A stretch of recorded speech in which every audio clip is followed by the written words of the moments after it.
You know, every day I'm on here reacting to some over-the-top, outrageous thing that either Donald Trump or J.D. Vance said. They just keep one-upping themselves.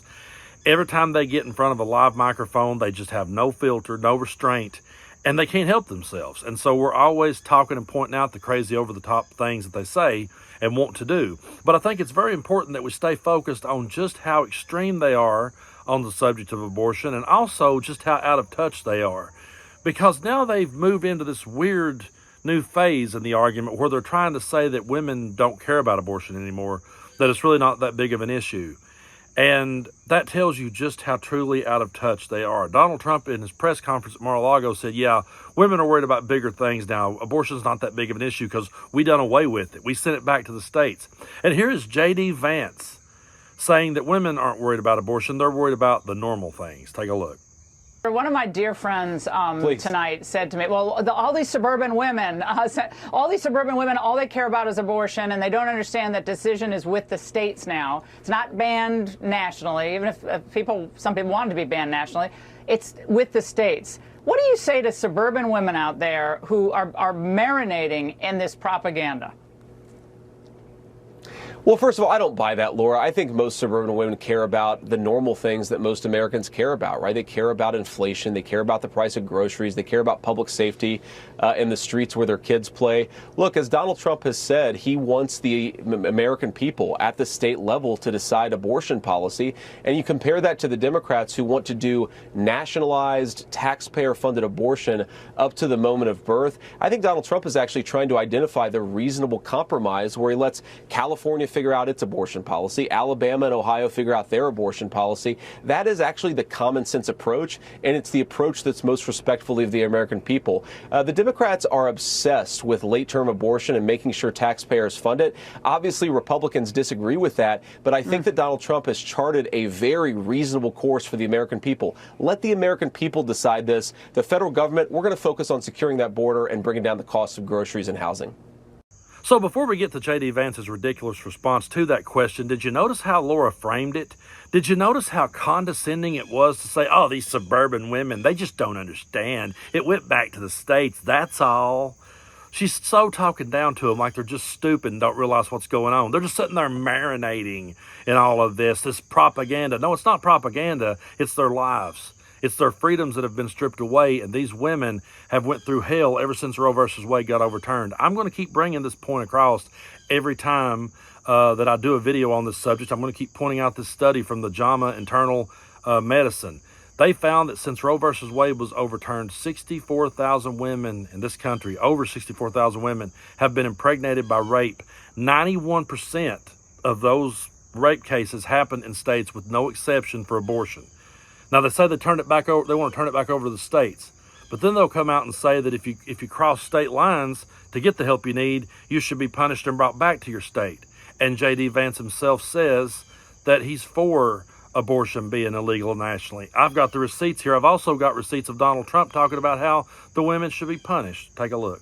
Where Ohio bans abortion in California and the Soroses of the world respect it. Certainly would like abortion to be illegal nationally. Do you believe in punishment for abortion? Yes or no, as a principle? The answer is that there has to be some form of punishment. For the woman? Yeah, there has to be some form. I was able to terminate Roe v. Wade. I was so honored to have done it.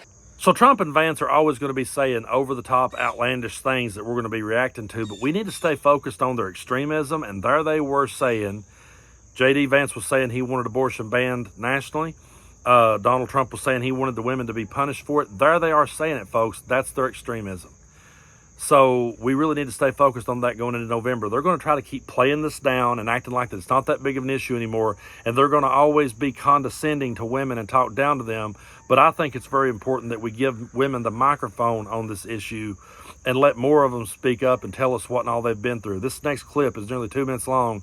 This is a lady from Texas who almost died due to septic shock. Take a listen to her story and let's understand just what's at stake in November.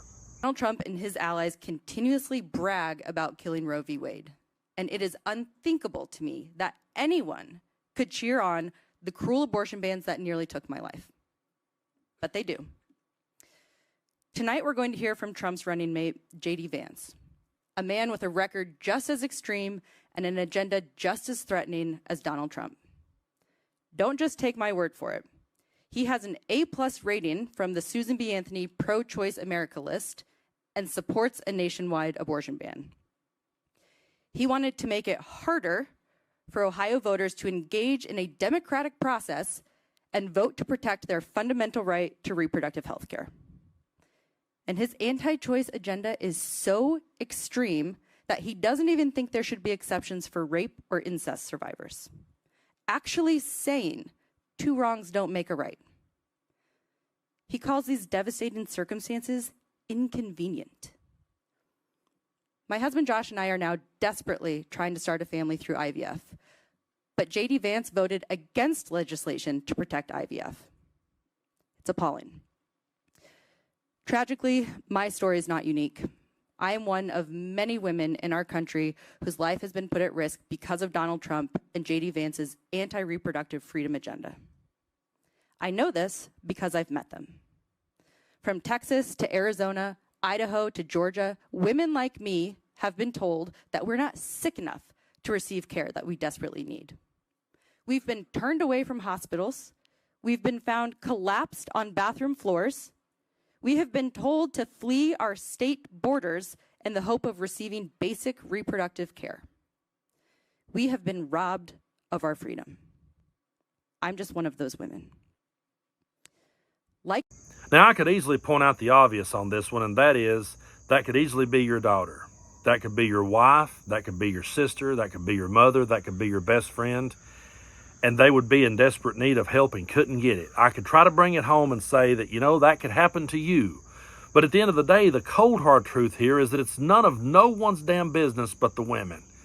And the government and men should not be the ones making the decision for them. They should have the right to make that decision on their own. You can't sit here and say that you're for limited government and be for this. You can't sit here and say that you're for smaller government and be for this. And you can't wave a flag that says, don't tread on me, while you allow that flag to tread on women and put their lives on the line every day and put their lives at risk every day. And if you try to make this argument about, we just send it back to the states, well, we see through that argument real quick, because if you follow that up by saying that if they leave the state to get the help they need, they're going to be punished, then your argument is dead in the water. It means nothing.